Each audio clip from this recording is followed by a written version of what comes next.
Avant de commencer la vidéo, je tiens à préciser que toutes les informations qui seront dites dans cette vidéo n'est que le fruit de mon imagination. Sur ce, bon visionnage.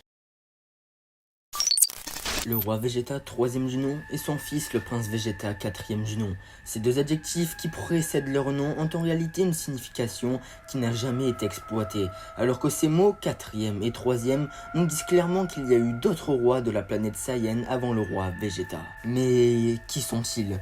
Si on prend comme exemple l'histoire de la France dans les années 1600, les rois de France devenaient rois parce qu'ils appelaient le droit divin, c'est-à-dire qu'ils étaient selon eux les représentants de Dieu sur terre, et cette croyance dura pendant des siècles de père en fils. Mais qui nous dit que l'histoire du peuple des Saiyans n'aurait pas une logique similaire à celle-ci ?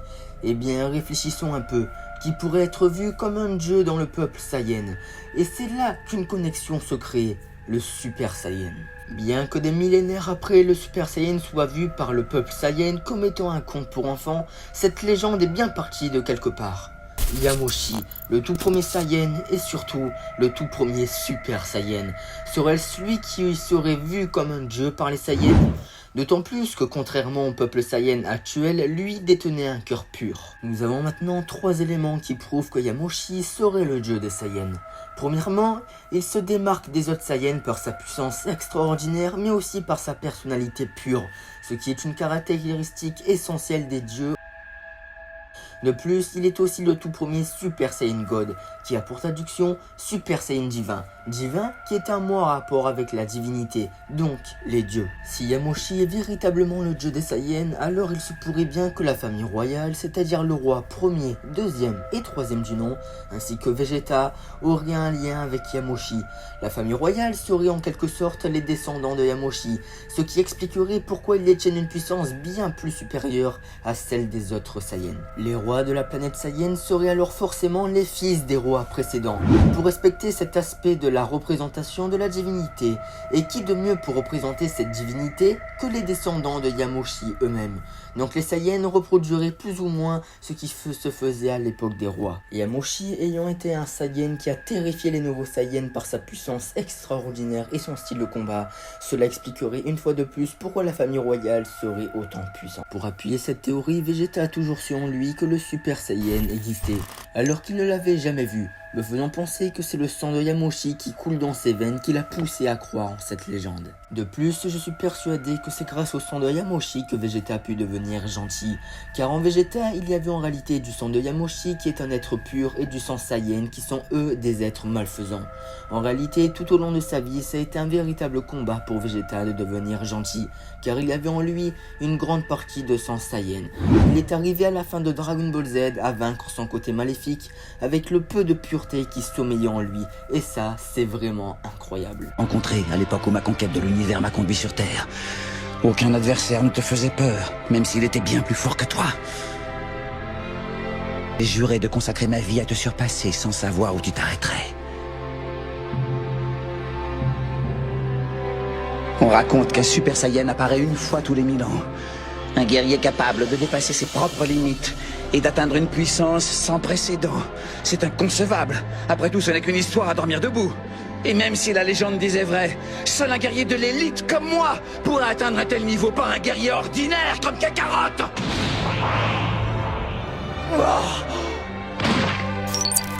Puis je me suis posé la question suivante, est-il obligatoire d'être le descendant de Yamoshi pour pouvoir se transformer en Super Saiyan ?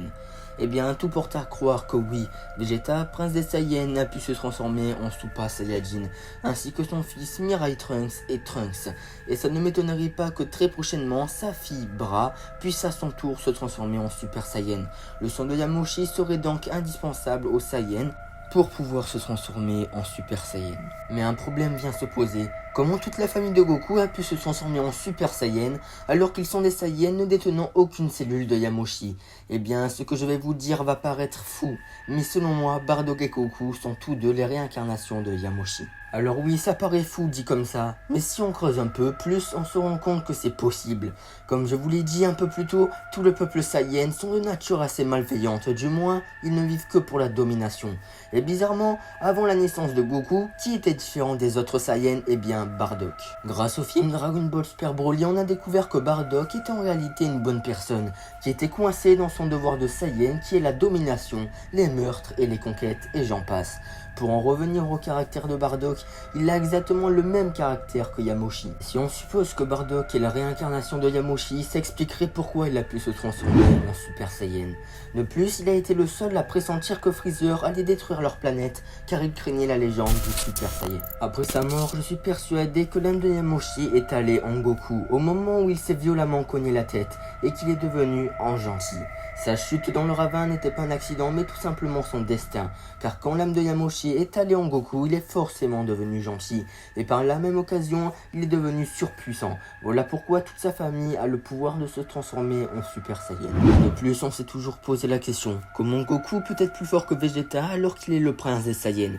Eh bien tout simplement car Goku est la réincarnation de Yamoshi, tandis que Vegeta est le descendant de Yamoshi, ce qui expliquerait enfin comment Goku a toujours une longueur d'avance sur Vegeta. Et si cette théorie est réelle, c'est pour ça que le lien entre Goku et Vegeta est aussi fort, car en plus de partager les mêmes cellules Saiyan, ils partagent tous deux les cellules de Yamoshi. Et ça serait donc comme ça qu'en fréquentant Goku, Vegeta a pu retrouver l'origine de lui-même et ainsi, il a pu exploiter son potentiel, devenir un monstre de puissance et surtout, il a pu radicalement changer sa personnalité. Maintenant, passons à une autre théorie.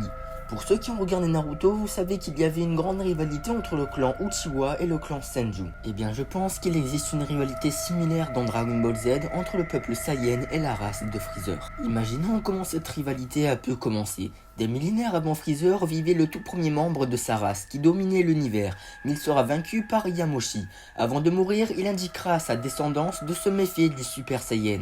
Mais en employant le terme Super Saiyan, il voulait en réalité dire Yamoshi. Mais vu qu'il ne connaissait probablement pas son nom, il a utilisé le terme Super Saiyan. Et la terreur qu'il avait ressentie s'est propagée de génération en génération jusqu'à Freezer, qui par une peur inconnue, l'a poussé à détruire la planète Vegeta alors qu'aucun Saiyan ne faisait le poids face à lui. De plus, quand on a vu Goku se transformer en Super Saiyan, on a pour la première fois vu Freezer avoir peur, ce qui correspondrait au traumatisme qu'avait ressenti son ancêtre face à Yamoshi. Pour appuyer mes propos, regardez cet extrait. Super Saiyajin にスーパーサイヤ人ゴッド調べましたがただの伝説のようですね。そんなことだろうと思っていましたけどね。 Et oui, il est très clairement dit le terme Super Saiyan et Super Saiyan God. Et comme par hasard, Yamoshi le tout premier Super Saiyan et le tout premier Super Saiyan God, ce qui confirme plus ou moins ma théorie.